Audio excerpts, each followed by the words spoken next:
মনে আছে তেলের লাইন বন্ধ করার জন্য বিরোধী দলীয় নেতা একটা প্রস্তাবনা দিয়েছিলেন, সেই প্রস্তাবনা আলোচনা করতে রাজি হচ্ছিলেন না। প্রথম দিকে রাজি হন নাই, বলছে যে এটা ঠিক হয়ে যাবে, এটা আর্টিফিশিয়াল। আমরা বলেছিলাম এটা আর্টিফিশিয়াল যদি হয় সেটা আলোচনা হয়ে ঠিক হওয়া উচিত। আলোচনা হয়েছে, ঠিক হয়েছে, একটা কমিটি হয়েছে, একটা লিয়াজু হয়েছে। লিয়াজু কমিটি করার পরে দেশের মানুষের মধ্যে আস্থা তৈরি হয়েছে যে সরকার এবং বিরোধী দল মিলে যখন কোনো কাজ করে তখন এটা বন্ধ হয়েছে, এবং তার 2-3 দিন পর থেকে দেখা গেছে এই সমস্যাটা সমাধান বের হয়ে আসছে। আমি যেটা বলছি সবশেষ, এই বাজেট নিয়ে যেটা আপনারা উপস্থাপন করবেন 2/3 মেজরিটি দিয়ে যেন আল্লাহর রাস্তে আপনারা ঘাড়ের উপরে চাপিয়ে দিয়ে বাজেট পাশ করার মানসিকতা নিয়ে সংসদে যাবেন না। আমাদের শিক্ষায় আমরা তো শেষ হয়ে গেছি কেন? শেষ হয়ে গেছে এই অর্থে, আমার এক শিক্ষক ছিলেন, উনি বলতেন, পিএইচডি সুপারভাইজার ছিলেন, তো বলতেন আমাদের শিক্ষা সম্পর্কে যদি ধারণা নিতে চাও তাহলে এই ছোট 3টা লাইনেই যথেষ্ট। আমি বললাম এটা কি লাইন না গল্প? বলছি এটা অনুগল্প। শিক্ষক রাত্রিবেলা প্রাইভেট পড়াচ্ছে, ছাত্রকে বলছে বাইরে গিয়ে দেখো যে এখন কি অবস্থা, রাত না দিন। তো সে বাইরে গিয়ে ছাত্রের অবস্থা বুঝেন আর কি, বাইরে গিয়ে বলছে যে স্যার বাইরে এত অন্ধকার, রাত না দিন কিছুই বোঝা যাচ্ছে না। শিক্ষক আবার ওই মাপের, আলোচনার জন্য বলছি, শিক্ষক আবার ওই মাপের। শিক্ষক বলতেছে বোকা নাকি, একটা হেরিকেন নিয়ে তো যাইতে পারতা তুমি, হেরিকেন নিয়ে নেকে গেলে তাহলে দেখে বোঝা যাবে এটা রাত না দিন। আর ছাত্র বলতেছে এত অন্ধকার, রাত না দিন কিছুই বোঝা যাচ্ছে না। আপনি আমাদের শিক্ষা বাজেটে কোন প্রসঙ্গে আলোচনা করবেন? আমাদেরকে সন্তানদেরকে ড্রেস, জুতা, ব্যাগ দেওয়া হচ্ছে। আমি ছোট সময় আরেকটা গল্পের কথা বলি। আমাদের শিক্ষক বলছিলেন রুটি নেবা না চাবি নেবা? তা আমরা বলছিলাম তো আমাদের রুটি দরকার, ক্ষুধা আছে, আমাদের তো ক্ষুধা, আমাদের রুটি দরকার, তা আমরা তো রুটি চাই। বলছি যে না রুটি না, চাবি নিতে হবে। আল্লাহ চাবি দিয়ে কী করবেন? বলছে চাবিটা পেলে পুরো রুটির দোকানটা পেয়ে যাবা। মানে ওটা তো সময় সাপেক্ষ ব্যাপার, পরিশ্রমের ব্যাপার, চাবি নিতে হবে, তালা খুলতে হবে, পাওয়া যাবে না। আমরা বাংলাদেশের মানুষ নগদে বিশ্বাসী, নগদ যা পাওয়া হাত পেতে নাও, রুটি পেয়েছি ওইটা নিয়ে চলে গেলাম।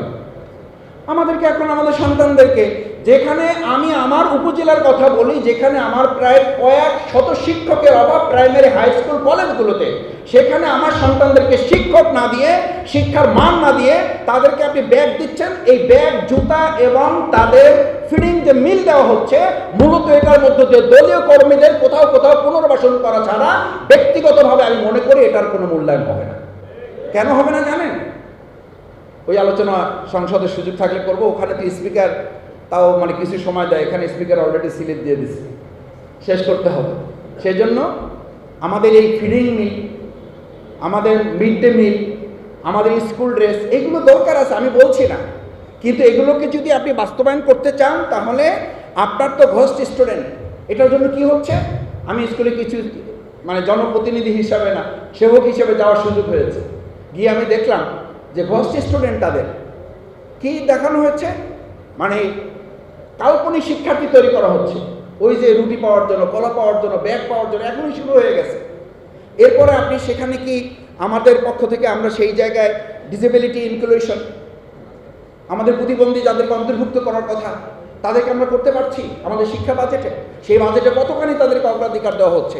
এরপর যদি আমরা আলোচনা করি লার্নিং আউটকামটা কি, আমাদের শিক্ষা বাজেটে যেটা নির্ধারণ করা হয়েছে, লার্নিং আউটকাম আমাদের বলা হয়ে থাকে যে আমরা 73 ফেরকার মধ্যে আছি।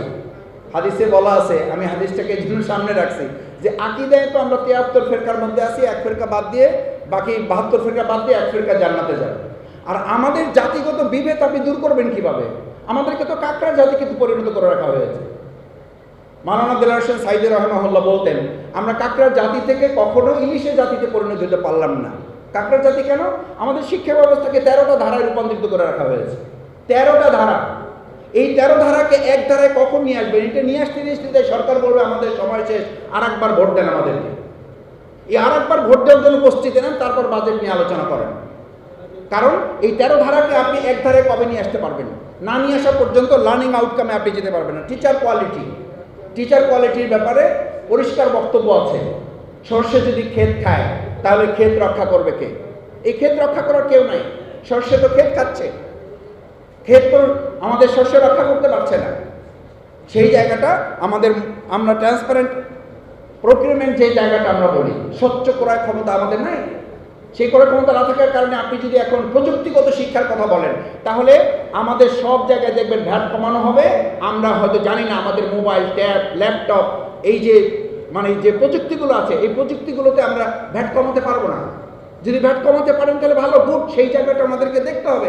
আমাদের সন্তানরা যেন সেখানে ভূমিকা রাখতে পারে, আমাদের তরুণরা যেন সেখানে কথা বলতে পারে, তরুণরা যেন সেখানে দক্ষতা অর্জন করতে পারে। মাস্টার্স পাস করার পরে 5,000 চাকরির জন্য ঘুরবে কেন? এখন শেষ কথা, উদ্যোক্তা তৈরি করা, ইসলামী মূল্যবোধে উদ্যোক্তা তৈরি করা। উদ্যোক্তা তৈরি কি? A man with career without character is more dangerous then a lion. আমাদের তরুণদের সাথে যদি তাদের প্রযুক্তির পাশাপাশি যদি তাদের মূল্যবোধকে অ্যাটাচ করা না যায়, কি হচ্ছে আজকে? অবাক হওয়ার কোনো কারণ নাই। ইতিমধ্যে 2024-25-এ এটা বাস্তবায়ন করা হয়েছে। স্টুডেন্টদেরকে ডোপ টেস্টের মধ্যে আওতাধীন করা হয়েছে। ভর্তি পরীক্ষায় ডোপ টেস্ট দেওয়া হচ্ছে। এবং শুধু ডোপ টেস্ট দেওয়া হয় নাই, আশার দিক আছে। আশার দিক শুনবেন। আশার দিক হচ্ছে সেখানে 3 জন শনাক্ত হয়েছে। আরও আশার দিক শুনবেন, সেই 3 জনের মধ্যে একজন ছাত্রীও আছে। আরও আশার দিক শুনবেন, আহসানিয়া মিশন যেখানে মাদক নিরাময় কেন্দ্র, সেখানে 432 জন ভর্তি। সেই 432 জনের মধ্যে 47 জন হচ্ছে নারী। এবং আমাদের একটা গবেষণায় দেখা গেছে 47.5% বা প্রায় 48-এর কাছাকাছি যারা নিহত হয়েছে, এই আত্মহত্যা করেছে, এই আত্মহত্যার মধ্যে মাদকাসক্তি সম্পর্কে ওনাদেরই জনাব শামসুর রহমানের সেই বহু আগের কবির বক্তব্য ছিল, লেখা ছিল, আমাদের প্রত্যেকটা বিদ্যালয়ের মাঠ এক একটা মাদকের হাট। মাদক নিয়ন্ত্রণ করবেন কিভাবে? মাদক নিয়ন্ত্রণ করতে না পারলে তরুণদেরকে আপনি শিক্ষা দিবেন, শিক্ষা দিচ্ছেন আমরা সবাই জানি যে মাদকের এখন বিদ্যালয়গুলো, মাঠগুলো এক একটা মাদকের হাটে পরিণত করে রাখা হয়েছে। এবং সেখানে বলা হচ্ছে দেয়াল দিয়ে এটাকে সিকিউর করতে হবে। সম্মানিত উপস্থিতি, সাংবাদিক বন্ধুগণ, বাজেটের তরুণ ভাবনার শেষ অংশে আমি এইটুকু অনুরোধ করতে চাই, সরকারকে আহ্বান জানাতে চাই, আসেন। মনে আছে তেলের লাইন বন্ধ করার জন্য বিরোধী দলীয় নেতা একটা প্রস্তাবনা দিয়েছিলেন। সেই প্রস্তাবনা আলোচনা করতে রাজি হচ্ছিলেন না। প্রথম দিকে রাজিই হন নাই, বলছে যে এটা ঠিক হয়ে যাবে, এটা আর্টিফিশিয়াল। আমরা বলেছিলাম এটা আর্টিফিশিয়াল যদি হয় সেটা আলোচনা হয়ে ঠিক হওয়া উচিত। আলোচনা হয়েছে, ঠিক হয়েছে, একটা কমিটি হয়েছে, একটা লিয়াজু হয়েছে। লিয়াজু কমিটি করার পরে দেশের মানুষের মধ্যে আস্থা তৈরি হয়েছে যে সরকার এবং বিরোধী দল মিলে যখন কোনো কাজ করে তখন এটা বন্ধ হয়েছে। এবং তার 2-3 দিন পর থেকে দেখা গেছে এই সমস্যাটার সমাধান বের হয়ে আসছে। আমি যেটা বলছি সবশেষ, এই বাজেট নিয়ে যেটা আপনারা উপস্থাপন করবেন 2/3 মেজরিটি দিয়ে যেন আল্লাহর রাস্তে আপনারা ঘাড়ের উপরে চাপিয়ে দিয়ে বাজেট পাশ করার মানসিকতা নিয়ে সংসদে যাবেন না। আলোচনার ভিত্তিতে দেশ এবং জাতির কল্যাণে তরুণদের, বিশেষ করে 2024-এর জুলাই আগস্টের গণ অভ্যুত্থানের মধ্য দিয়ে যে নতুন বাংলাদেশ বিনির্মাণের কথা ছিল, সেই নতুন বাংলাদেশ বিনির্মাণে আমাদের আগামী দিনের বাজেট হবে একটা মানবিক বাংলাদেশের বাজেট। সেই বাজেট হবে আমরা সূচকের দিকে এগিয়ে যাব, গাড়ির দিকে এগিয়ে যাব না। আমরা এগিয়ে যাব আমাদের সুন্দর বাংলাদেশ বিনির্মাণের দিকে। সেই প্রত্যাশা ব্যক্ত করে আবারও ছাত্র শিবিরকে ধন্যবাদ জানিয়ে আমার কথা শেষ করছি। আল্লাহ হাফেজ। আসসালামু আলাইকুম রহমতুল্লাহ।